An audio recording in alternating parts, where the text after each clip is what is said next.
En el día de hoy vamos a ver unos modelos diferentes a los modelos que venimos dando en la materia, y vamos a explicar que son herramientas complementarias, y vamos a explicar un poco por qué la macro empezó a usar micro para poder explicar fenómenos económicos y predecir. ¿Cómo vamos a estructurar la presentación?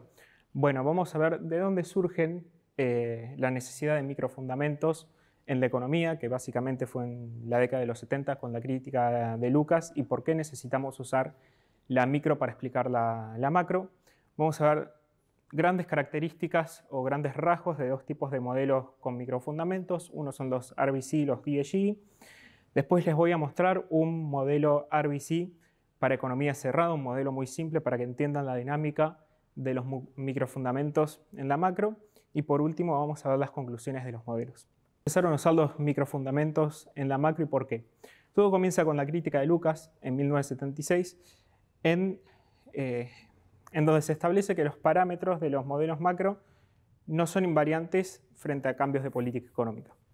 Ustedes venían viendo modelos como los ISLM, en donde estos modelos se estructuraban con relaciones empíricas que no tienen en cuenta cómo los agentes adaptan sus comportamientos y expectativas ante shocks.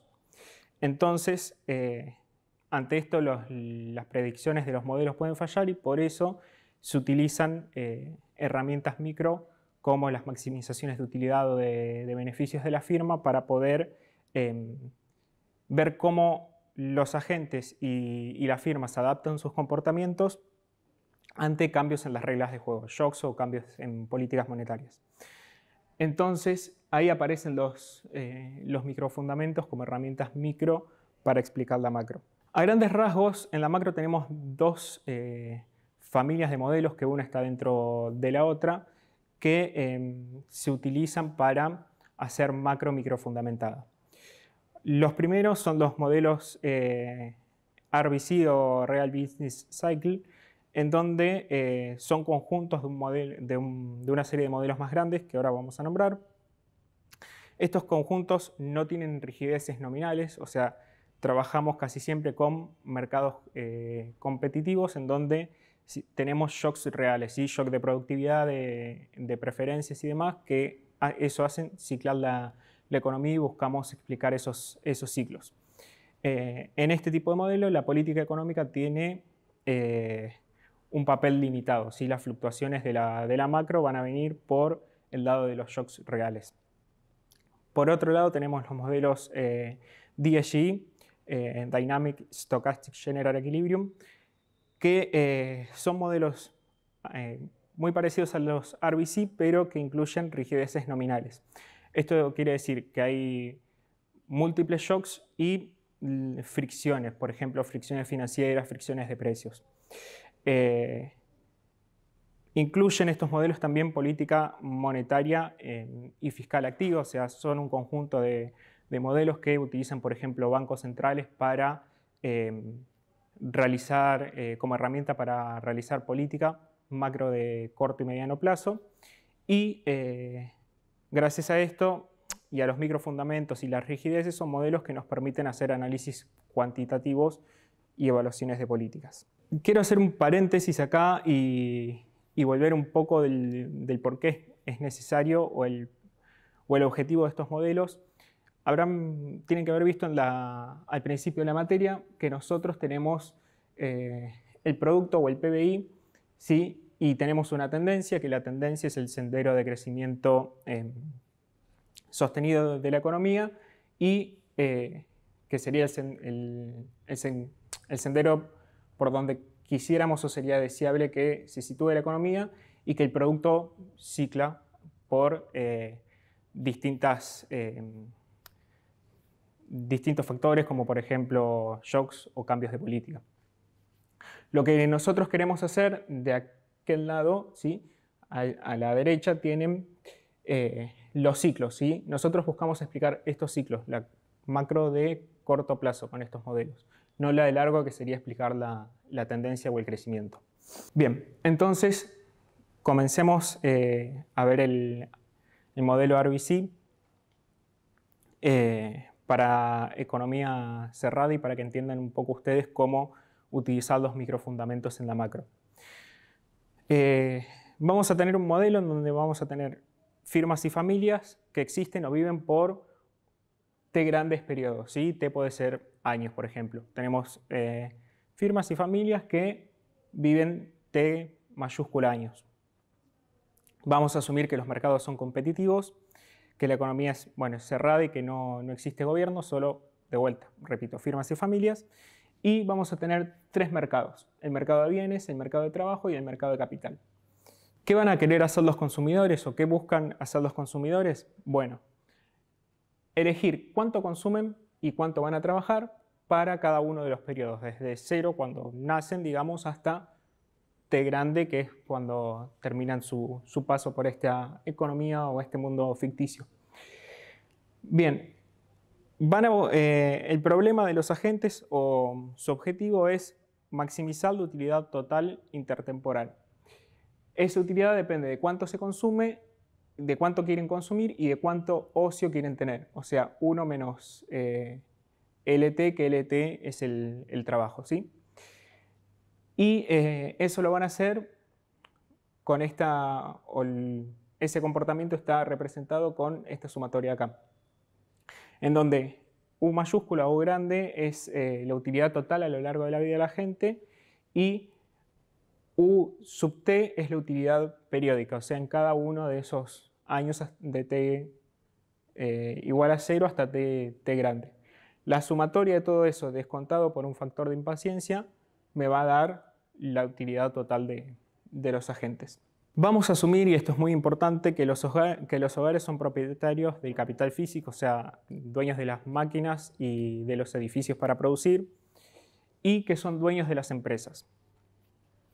Entonces, los ingresos de los hogares van a venir de tres fuentes. La primera es el salario por trabajar en las firmas, que es WT por LT, o sea, cuánto salario cobran por las horas que trabajan. El segundo es el retorno que tienen por alquilar la maquinaria, que va a ser RT por KT, ¿sí? KT es el capital físico. Y después van a tener los beneficios que vienen porque son propietarios de las firmas. Entonces podemos plantear la restricción presupuestaria de estos agentes u hogares de la siguiente forma. Las tres fuentes de ingresos, ¿sí? Lo que cobra por trabajar más los intereses que tiene por alquilar el capital, las maquinarias, más los beneficios, tiene que ser igual a lo que consume más lo que invierte. Acá vamos a hacer un zoom en la inversión y les voy a mostrar la ley de movimiento del capital, que es cómo, por qué ley se pasa o cómo es la dinámica de pasar de un periodo de un año capital a otro. Fíjense que el capital de mañana, si el capital en T más 1 va a ser igual a 1 menos delta, que delta es una tasa de depreciación, o sea, cuánto se gasta el capital más la inversión. Este término que tienen acá es lo que traigo del capital, traigo de capital del periodo pasado menos lo que se gasta en este periodo, más la inversión. Entonces, el capital de mañana va a ser lo que me queda de capital en T menos lo que se deprecia de ese capital más lo que invierto. Entonces, el problema que enfrenta el consumidor es el siguiente: maximizar su utilidad total, ¿sí? Eligiendo cuánto consume, cuánto trabaja y cuánto capital va a llevar hacia mañana o cuánto va a invertir hoy, sujeto a su restricción de presupuesto, su ley de movimiento de capital. Acá tomamos el trabajo entre 0 y 1 y el capital inicial dado. O sea, las maquinarias cuando nacen los hogares están dadas. Bien, eso por un lado. Por el otro lado tenemos a las firmas. Vamos a utilizar el supuesto de firma representativa que produce bienes finales. ¿Sí? Acá no tenemos producción de bienes intermedios. La producción en cada periodo, ¿sí? De T chiquita hasta T grande, va a estar dada por una función de producción que tiene capital y trabajo, que son los dos insumos que va a utilizar la firma para para producir. Vamos a asumir que la función de producción tiene rendimientos marginales decrecientes en cada insumo. Esto quiere decir que si yo aumento el capital y el trabajo, va a aumentar la producción, pero a un ritmo decreciente, y rendimientos constantes a escala en su conjunto. Esto quiere decir que si yo duplico los dos factores productivos, por ejemplo, la producción se me iría al doble. Como ya dijimos rápido anteriormente, nosotros tenemos la producción de bienes a partir de la utilización de capital y de trabajo, que este capital, las maquinarias se las alquila la firma a las familias, y el trabajo contrata a los hogares o familias. Y en base a esto podemos plantear la función de beneficios de la firma, en donde tenemos que los beneficios van a ser los ingresos menos los egresos, ¿sí? Acá tenemos la función de producción, que es todo lo que se produce en la economía, menos lo que pagan las firmas por alquilar el capital, menos los salarios que pagan las firmas, ¿sí? Fíjense que estos costos para la firma eran ingresos para las familias. Entonces, cuando busquemos hacer el equilibrio de cada uno de los mercados, se netearían estos egresos de las firmas con los ingresos de las familias. Bien, entonces, planteada esta función de beneficios, el problema o el objetivo de las firmas es maximizar los beneficios.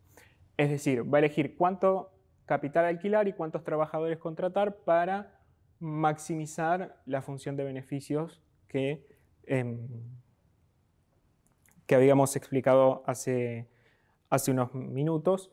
Es importante recalcar acá que, como suponemos mercados competitivos, los precios de los factores están dados. Hasta acá expusimos el problema de las firmas y de las familias. Ahí tenemos tres mercados, como mencionamos antes: el mercado de bienes finales, el mercado de trabajo y el mercado, si se quiere, de bienes de capital o de capital. Lo que tenemos que hacer ahora es encontrar el equilibrio en esos tres mercados. Ese equilibrio competitivo va a estar caracterizado por un sendero de consumo, trabajo, capital hoy, capital mañana, salarios y el interés entre todo el periodo, todos los años que viven los agentes, y entre t igual 0 y t grande. Resolviendo esos dos problemas y buscando las condiciones de equilibrio, podemos ver o sacar las siguientes conclusiones. La primera ecuación de equilibrio que vamos a tener es la ecuación de Euler, que lo que me dice es cómo sustituyen los hogares consumo intertemporal. Bien, la utilidad marginal de consumir una unidad hoy tiene que ser igual a la utilidad marginal de consumir esa unidad mañana, descontada por el factor de descuento y por los intereses que me genera el alquilar las maquinarias o pasar una unidad de un periodo hoy, una unidad de consumo de hoy a mañana. Cuando se cumple esta condición, en el equilibrio no tengo incentivos a sustituir consumo intertemporalmente. La segunda es la oferta de trabajo, que esta es una condición intratemporal, que esto es un trade-off entre la utilidad marginal que me da trabajar y la utilidad marginal que me da el consumo. Este cociente en equilibrio tiene que ser igual al salario real. Bien, también se tiene que satisfacer que en el equilibrio en el mercado de bienes. Recuerden que esto es lo que se consume más todo esto es lo que se invierte. Acá despejamos de la ley de movimiento de capital de inversión. Esto es I sub t y tiene que ser igual a Y sub t, que es todo lo que producen las firmas, que Y sub t era igual a la función de producción. ¿Bien? Entonces, todo lo que se produce se usa para consumir o para invertir. Después tenemos que en equilibrio que los precios de los factores tienen que ser igual, o las productividades marginales tienen que ser igual a la retribución de los factores. ¿Por qué? Porque estábamos asumiendo mercados competitivos. Entonces, la derivada de la función de producción respecto al capital, ¿sí?, que sería la productividad marginal del capital, tiene que ser igual al precio del capital, que era nuestra tasa de interés. precio o retribución del capital, que era nuestra tasa real de interés. Por otro lado, la productividad marginal del trabajo, es decir, la derivada en términos matemáticos de la función de producción respecto a el trabajo, tiene que ser en equilibrio igual al salario real. Bien, recuerden que esto es porque estamos asumiendo mercados competitivos y tanto el capital como el trabajo van a recibir retornos iguales a su contribución, a cuánto contribuyen marginalmente en la producción. Bien, como conclusiones, tenemos primero que la crítica de Lucas muestra o nos dice por qué son importantes incluir herramientas micro o microfundamentos en los modelos macro. Vimos dos tipos de modelos con microfundamentos, los RBC, que nos explican más las fluctuaciones del producto o de la macro en el corto plazo por shocks reales, y los DSGE, en donde ya se incorporan más rigideces de precios, fricciones a las tasas